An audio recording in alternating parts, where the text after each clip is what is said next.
Bonjour à tous et bienvenue dans cette nouvelle vidéo qui traitera de l'utilisation des fonctions trigonométriques sur Excel.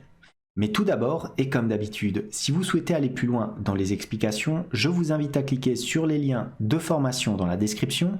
Et si vous ne souhaitez pas rater mes vidéos sur la comptabilité, la finance et l'utilisation des outils tels qu'Excel dans le monde de l'entreprise, n'hésitez pas à vous abonner à la chaîne. Alors pour faire de la trigonométrie sur Excel, je vous ai prévu un petit exemple pratique. Donc quel est cet exemple? Je vous ai mis ici une forme géométrique composée de deux triangles. Le premier, le triangle CDB rectangle en D, et le deuxième triangle CBA rectangle en B. Le but de cet exercice va être de calculer l'ensemble des différentes longueurs ainsi que des angles manquants de notre figure, en utilisant naturellement uniquement des fonctions sur Excel. Donc on démarre, regardez ici dans notre première case. Je vous ai proposé le calcul de la longueur BC, ici, c'est-à-dire l'hypoténuse du triangle CDB. Donc pour ce faire, rappelez-vous vos cours de collège, lycée, lorsque vous traitiez de la géométrie. La longueur de ce segment-là va être égale à quoi? Va être égale à la longueur de mon segment DB, donc les 4 cm, divisé par le cosinus de cet angle-là, donc de l'angle DBC, c'est-à-dire 60 degrés. Donc, si je traduis ça sur Excel, ça va être quoi? Ça va être égal la longueur de mon côté DB, divisé, et là on serait tenté de taper comme ceci, cos de 60. Regardez, si je le fais, je me retrouve ici avec une longueur négative, ce qui n'est pas possible. Donc, pourquoi y a-t-il cette longueur négative? Parce que nous devons convertir la valeur 60 ici en valeur de degrés radians. Pour ce faire, il faut intégrer, regardez dans ma formule, la deuxième fonction, donc radian, comme ceci, qui est proposée. Donc, converti des degrés en radians. Hop. Voilà. Et qu'est-ce que je vais faire? Je vais naturellement respecter mes parenthèses comme ceci. Une fois que j'ai converti mes degrés ici en radians, j'appuie sur Entrée et je trouve donc une longueur BC de 8 cm. Deuxième façon de calculer cela sans convertir en degrés radians.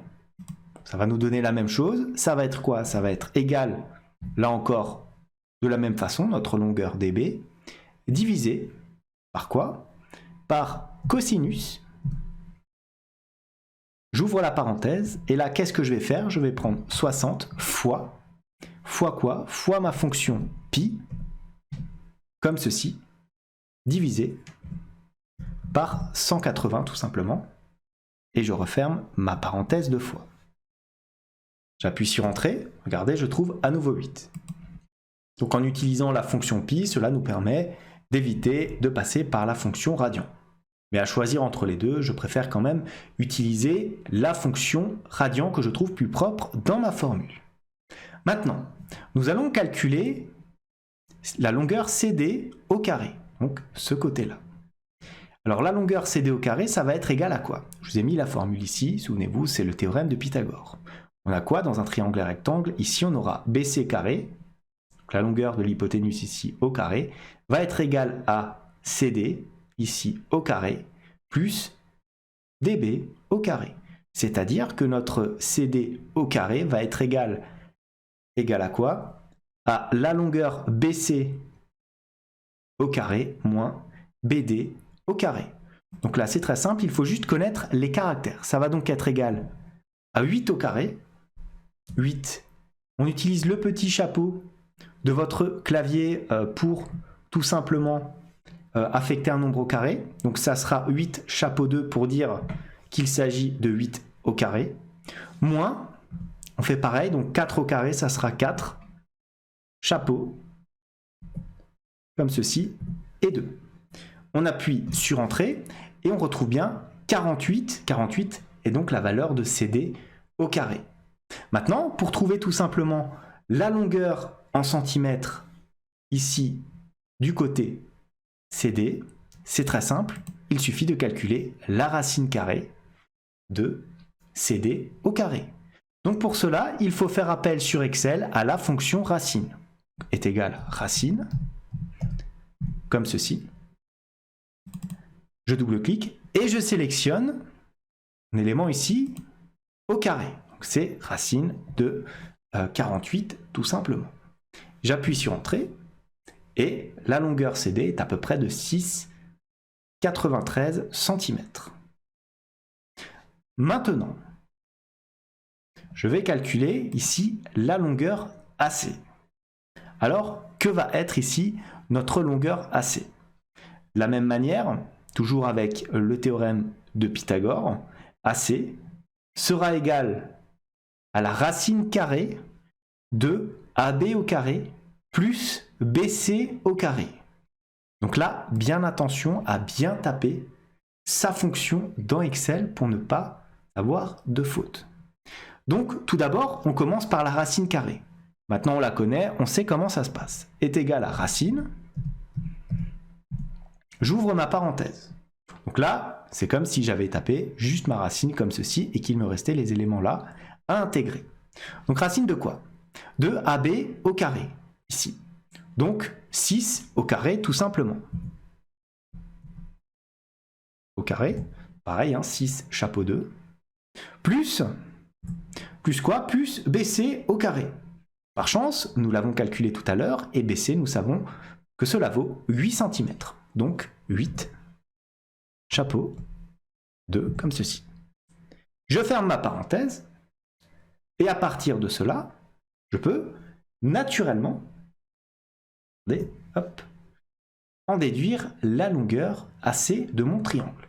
Donc on sait à présent que AC vaut 10 cm. Maintenant, nous allons calculer la tangente ici de l'angle BAC, comme ceci.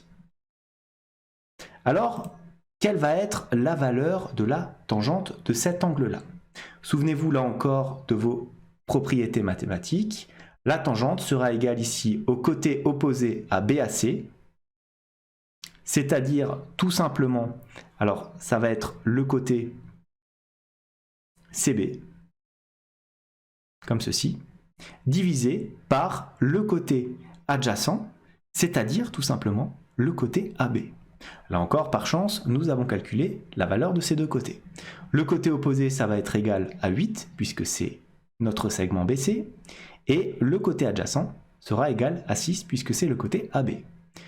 Par conséquent, on aura la tangente de l'angle BAC qui sera égale tout simplement à 8 divisé par 6. On appuie sur Entrée et on a 1,33. Alors que faire avec cette valeur-là? Cette valeur-là va nous permettre de calculer l'angle BAC. Comment?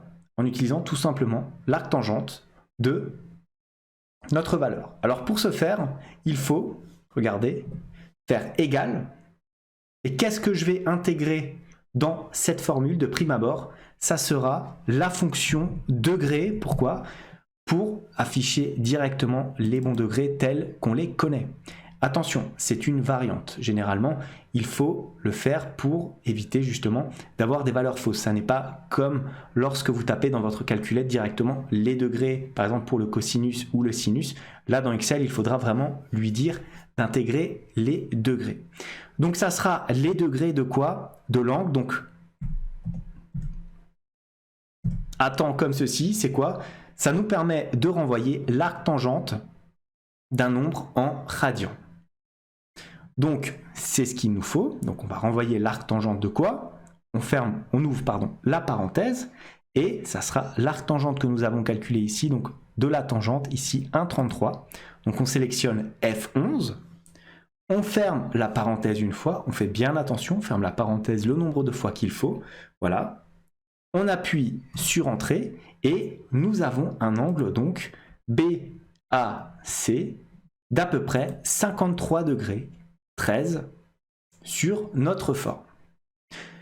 Voilà donc pour ce que j'avais à vous dire sur la trigonométrie sur Excel, sur les différentes fonctions que vous pouvez observer et d'ailleurs à utiliser correctement si vous voulez justement faire ce genre de calcul. J'espère que cette vidéo vous a plu. Si tel est le cas, n'hésitez pas à la liker, à la commenter, à vous abonner à la chaîne si ça n'est pas encore fait. En tout cas, moi je vous dis merci et à bientôt pour une nouvelle vidéo.